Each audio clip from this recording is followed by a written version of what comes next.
Okay, it's time to talk about Scott Aukerman, because this would-be nice guy has just shown his true colors, and his career is about to end. Now, if you don't know Scott, you definitely know his work, as he was a part of the revered HBO comedy series Mr. Show with Bob and David, the Zach Galifianakis series Between Two Ferns, and the long-running improv comedy podcast Comedy Bang Bang. But few people know Scott's dirty little secret. Now, apparently this story starts back at birth. You see, Scott was born in Cairo, Egypt, because his father was a phraseologist. And if you don't know what that is, he basically gets paid to create new cultural phrases. And Scott's father was actually the one who created the term brain fart, and that's what really put him on the map, and made him a sought-after phraseologist. So Scott's father had accepted a year-long contract in Cairo, and in that time, Scott was born. Now, of course, we all know Scott didn't grow up there, and he spent most of his youth in Los Angeles. And Scott had, for the most part, your average suburban childhood, but he was known as a little bit of a klutz, and even gained the nickname Mr. Glass because of how frequently he seemed to get hurt. Now, around age 12, Scott's family once again moves out of the country for a year-long contract, this time in Mexico City. And apparently, the young Scott Aukerman was pretty unhappy about this. He was getting pulled away from all of his friends to live in a place where he didn't even speak the same language. So you can imagine this was not a fun year for Scott, who mostly just stayed indoors and watched American movies. And apparently the only friends Scott had made in Mexico were some young punks who liked to graffiti with markers on the city wall. And as you can imagine, the one time they got caught, unlucky Scott was the only one who didn't get away. And this wasn't a big deal or major crime by any means, but it did leave Scott feeling like he had some type of curse, as it seemed like he was always the only one who got in trouble. Not to mention the embarrassment of having to explain his graffiti tag name to the police officers. You see, Scott, being a massive movie fan, would always tag Martin Scorsese, and when he explained who the movie director was to the police, they all burst out laughing. And you have to admit, it was an odd thing for this American 12-year-old to be tagging movie director names in Mexico. And this did scare Scott straight for the most part, and he didn't try tagging again until he was back in the States. And so during high school, Scott remains a big movie buff, but he also gets really into music. And after graduating high school, Scott even starts doing the lights for a live show of an LA band called Static X. And if you don't know them, they were the premier industrial rock band of the era. Now, after touring the US for 2 years doing lights for this crazy rock band, the touring lifestyle just wasn't stable enough, and he missed having autonomy over his everyday life. So Scott quits the Static X crew and decides to go to college for his first love of film and performance. But it's during his first class at the Pacific Conservatory of Performing Arts that a light fixture fell from the ceiling and broke Scott's arm. And this was the final straw for Scott. He knew no person could be this unlucky, and he spent the next few months researching curses. You have to remember, this is very early internet, so he wasn't able to gather information the way you might today, but he used his school's library to read everything he could find about ancient Egypt. And at some point, Scott stumbles upon something that seems connected: the ancient Cairo curse of Carminati. And apparently this stems from the pharaoh Carminati, who believed he had some type of bad luck and prayed to Ra to take it away. And so the deal was Ra would take the pharaoh's bad luck away, but only if the pharaoh would leave this land and never come back. So as the story goes, the pharaoh tried to trick God and temporarily leaves, only to sneak back into the city wearing a disguise. Well, obviously you can't trick God, and so Ra then bestows 100 times the bad luck upon the deceptive pharaoh. And so some believe that there is a curse for those born in Cairo who aren't supposed to be there. Now, of course, there's no way to prove a curse exists, but on the other hand, you can't really prove that it doesn't. And so Scott spends the next year of his life wrestling in his mind with this concept. He wonders if he's just going crazy and trying to ascribe meaning to completely random events. That is, up until he sees a news report about a new hyper-violent gang, MS-13, coming out of his hometown of LA. And that's when Scott's brain broke. You see, when Scott came back from Egypt when he was younger, he did continue to do graffiti, but he shortened his tagging name from Martin Scorsese to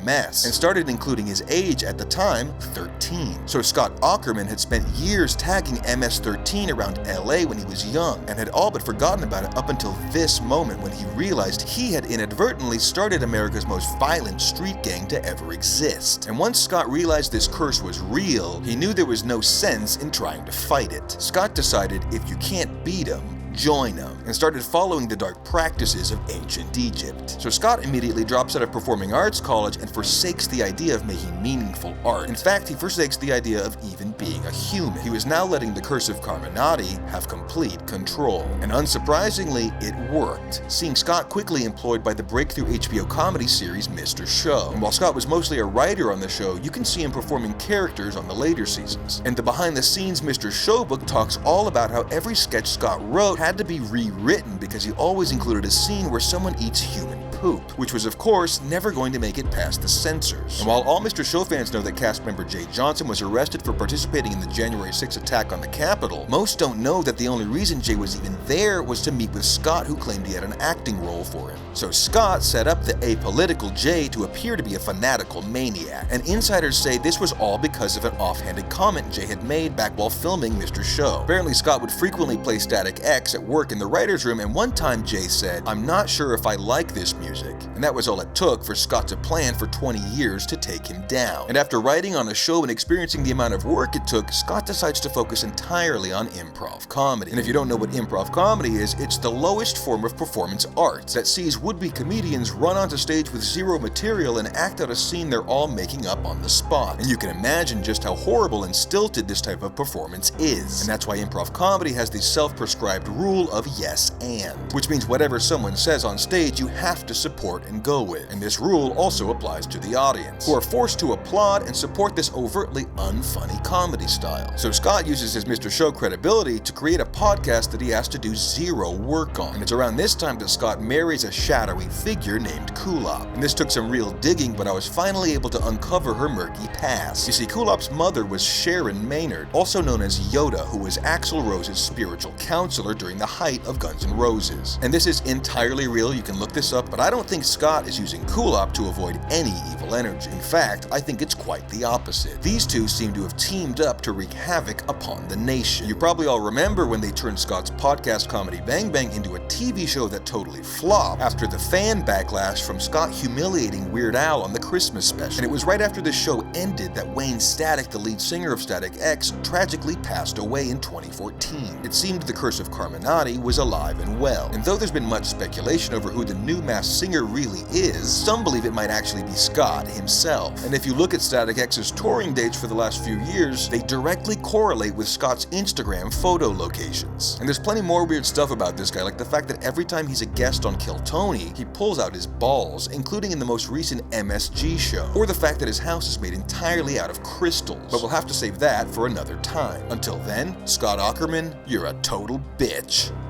Okay, you guys, I've been off the grid for a few days hiding out. The Austin Mafia must have had a GPS on my hard drive, because upon returning back from Krispy Kreme, I found the house that I had been hiding in shot up full of bullets. Unfortunately, the entire Gunther family has passed. If only they had heeded my advice about Joe List. Now, at the time, I didn't know where the KT cartel had placed this GPS, so I stripped down to the nude and ran back into the forest under the cover of night. I had to break into a local TCBY to get computer access to release this episode. For now, I'm in the nude and on the run. TB Nation, it's time to rise up and spit in the face of the axis of Texas terror. Please share this video with anyone you trust to recruit to the TB Army.